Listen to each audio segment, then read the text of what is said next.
संजय चतुर्वेदी वाराणसी से। वाराणसी में इन दिनों काशी विश्वनाथ मंदिर में शाम को 7:30 बजे से होने वाली सप्तर्षि आरती विवाद की घेरों में है। यह विवाद मंदिर प्रशासन, मतलब जो सरकारी प्रशासन है, और मंदिर के महंत परिवार को लेकर के बहुत दिनों से चली आ रही है। उसकी एक नई कड़ी है सप्तर्षि आरती का बंद होना। मैं यहाँ पिछले एपिसोड में भी आप लोगों को उस घटनाक्रम के बारे में काफी कुछ जानकारी दी थी।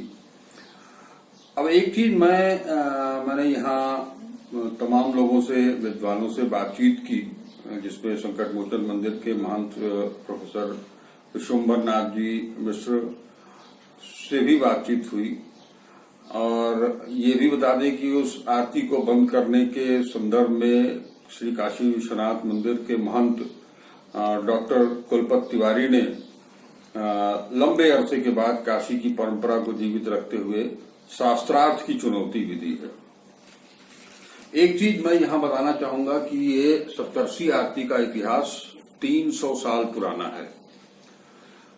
जैसा विद्वानों की तरफ से मुझे बताया गया कि सप्तर्षि आरती 7 ऋषियों, जो देश मतलब भारत खंड के विभिन्न अलग अलग राज्यों से संबंधित हुए हैं, उनसे संबंधित ये आरती है। वो मान्यता ये भी है कि इस आरती के समय वो सभी 7 ऋषि वहां विद्यमान होते हैं। अब विवाद मंदिर प्रशासन और विश्वनाथ मंदिर के महंत का अपना अलग है, हो सकता है। मंदिर के महंत मंदिर के ठीक सामने रहा करते थे। जब से विश्वनाथ कॉरिडोर का निर्माण कार्य शुरू हुआ, काफी करीब 300 से ज्यादा मकान अधिग्रहित किए गए। मकान मालिकों को पैसा भी दिया गया प्रशासन की तरफ से, शासन की तरफ से, जमीन लेने के लिए, मकान लेने के लिए। उनको तोड़ करके फिर से नए सिरे से विश्वनाथ धाम, विश्वनाथ कॉरिडोर का निर्माण कराया जा रहा है। उसी सिलसिले में काफी जद्दोजहद के बाद डॉक्टर तिवारी, जो यहाँ के महंत रहे विश्वनाथ मंदिर के, उनका भी मकान अधिग्रहित किया गया। उसके एवज में उनको 7 करोड़ रुपए से ज्यादा की धनराशि भी दी गई।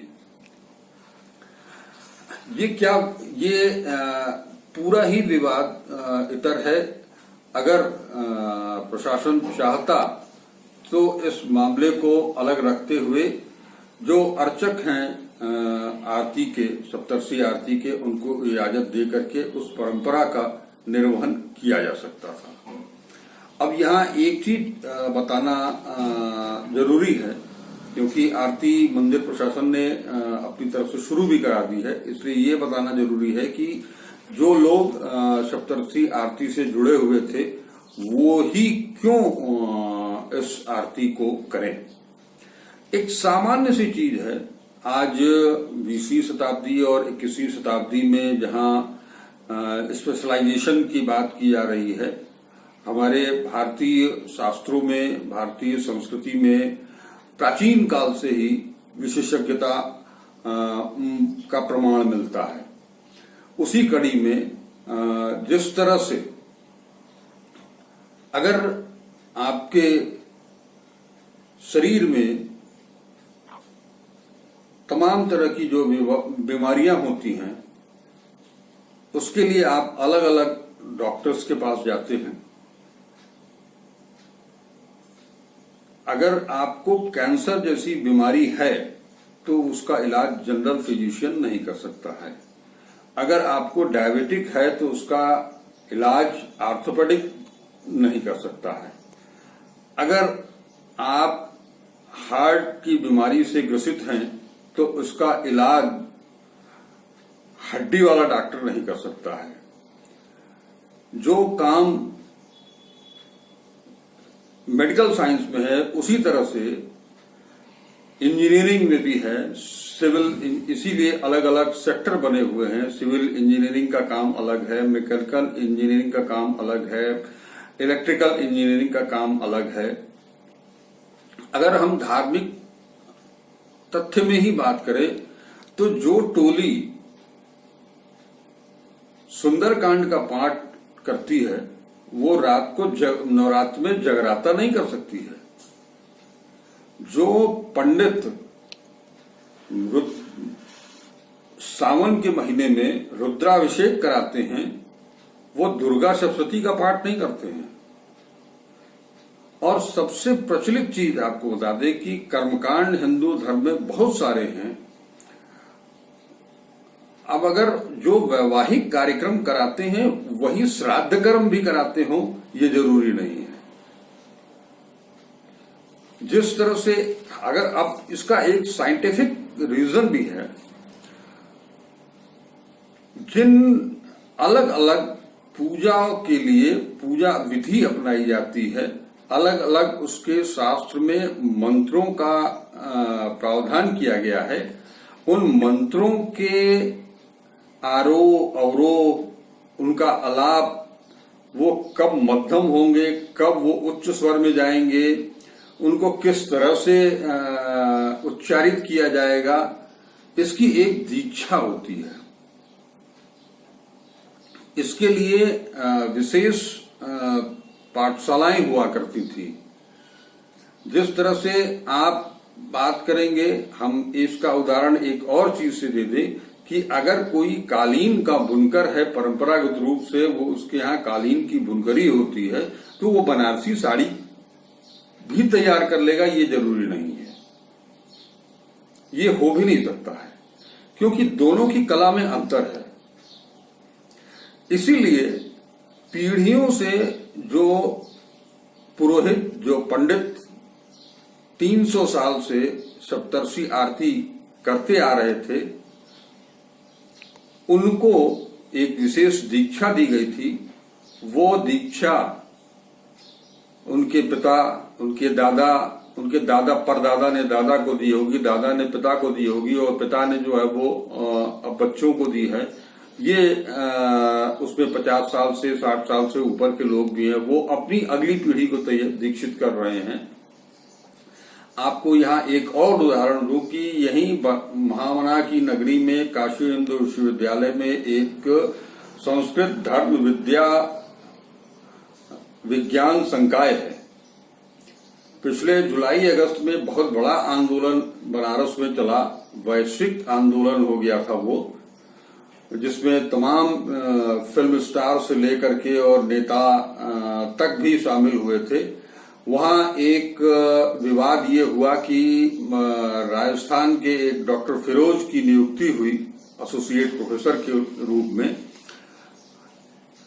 उस नियुक्ति को रद्द कराने के लिए ये मांग की गई, ये बात रखी गई कि हर धर्म की विधा को शिक्षित और दीक्षित करने के लिए जो विद्यार्थी तैयार किए जाते हैं, ये धर्म विद्या विज्ञान संकाय उन्हीं के लिए है।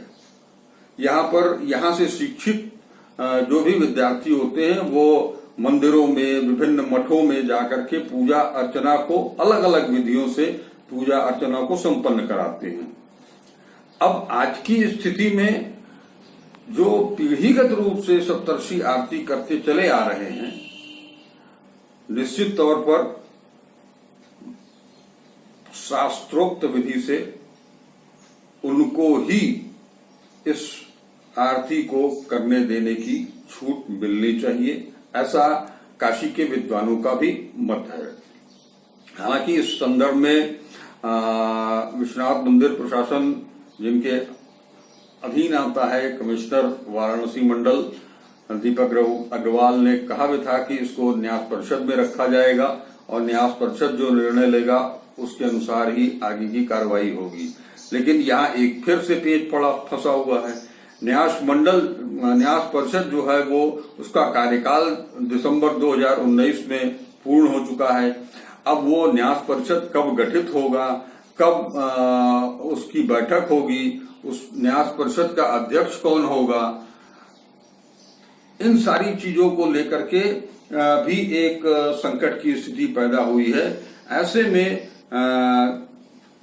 ज्यादा मुनासिब ये होगा कि जो लोग जो अर्चक सप्तर्षि आरती में भाग लेते रहे हैं उनको इजाजत दी जानी चाहिए। वो अर्चक वहां जाएं, मंदिर प्रशासन की देखरेख में जैसे पहले भी होता रहा है वो अपनी परंपरागत जो आरती होती रही है उस आरती को अंजाम दें, क्योंकि ये आरती एक आस्था का विषय बन गया है जनमानस के बीच में। इस आस्था पर प्रशासन शासन के दबाव में कोई कुछ न बोले, मुखर न हो, ये एक अलग बात है, लेकिन अंदर ही अंदर मन में एक टीस जरूर उभर रही है। उस टीस को खत्म करना भी जिला प्रशासन और मंदिर प्रशासन का मेरे समझ से एक दायित्व बनता है और निश्चित तौर पर मंदिर प्रशासन इस तरफ ध्यान देगा, ऐसा मेरा मानना है, ऐसा मेरा विश्वास है। मंदिर प्रशासन को जब तक न्यास परिषद का गठन नहीं होता है, काशी विद्वत परिषद है, उसमें विद्वान लोग हैं, काशी के विद्वान अन्य भी हैं, अन्य मंदिरों के महंत भी हैं, उनको भी बुला करके उनके साथ एक राउंड टेबल कॉन्फ्रेंस करनी चाहिए और इस समस्या का जल्द से जल्द निराकरण, सर्वमान्य निराकरण निकालने की कोशिश होनी चाहिए। ये फिर मैं कहूंगा कि ये आरती को शुरू कराना जरूरी है। मंदिर के या किसी भवन को लेकर के जो कुछ भी विवाद है उसको इस आरती से एकदम पृथक किया जाना चाहिए।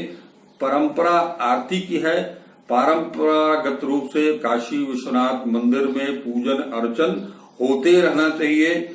जिस तरह से सुबह मंगला आरती होती है, दोपहर में 12 बजे भोग आरती होती है, शाम को 7:30 बजे से जो सप्तर्षि आरती होती रही है वो शास्त्र सम्मत ढंग से होनी चाहिए। उसके बाद जो रात को 9 बजे श्रृंगार आरती होती है, जिसमें कि दक्षिण भारत के कुछ का भी कुछ अंश होता है, उस आरती में वो पूजन श्रृंगार की सामग्री उपलब्ध कराते हैं। उनको नारकोट क्षेत्र से जुड़े हुए वो लोग हैं।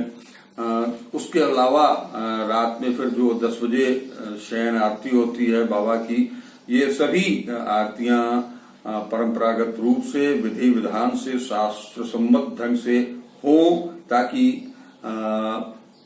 हम सनातनी हिंदू समाज को किसी तरह की भावना को ठेस न पहुंचे, उनकी भावनाएं आहत न हो, पूजन अर्चन जारी रहे। विवाद को इससे इतर रख करके उसका समाधान इतर कराया जाना चाहिए। उस पर जो भी वैधानिक कार्रवाई हो सकती है वो वैधानिक कार्रवाई की जानी चाहिए, लेकिन संविधान, भारतीय संविधान के तहत किसी को भी अपने उसके धार्मिक क्रियाकलापों से रोका नहीं जाना चाहिए। बस इतना ही कहना था मुझे। नमस्कार।